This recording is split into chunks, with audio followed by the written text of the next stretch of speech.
আসলে সত্যি ভালো লাগে। চতুর্দিকে পাহাড়। এই পাহাড়গুলো যদি বাংলাদেশে হতো, আমি চিন্তা করছি আমাদের তো আমাদের এরপর আমাদের হাসেন কাকা, এরপর আমাদের এলাকার কৃষণা, যারা ছিল ভাই, পাহাড়টা কাঠ অথবা এই পাহাড় কখন, পাহাড় আমার, এই পাহাড় আমার। এই যে প্রকৃতির যে বিপর্যয়, এই বিপর্যয় গুলো কিন্তু একদিনে আসেনি, ঠিক না?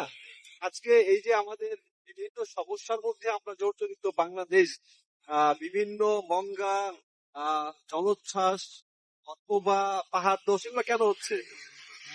সরকার এগুলো নিয়ে কোনো দায়ভার নাই, কোনো মাথা ব্যথা নেই। তো, দেশের বাইরে আমরা যখন আসি, কোনো হর্ন নাই, শব্দ নাই।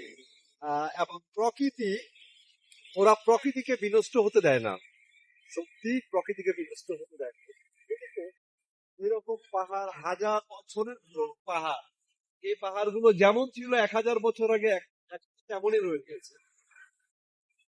2000 বছর আগে, 3000 বছর আগে এই পাহাড়গুলো যেমন ছিল তেমনই আছে। হয়তো এমনই থাকবে। হয়তো বা আমরা বিভিন্ন ভাবে উন্নত করতে পারি, বিভিন্নই করতে পারি যে আমাদের দেশটাকে রক্ষা করার চেষ্টা করি। ধন্যবাদ সবাইকে।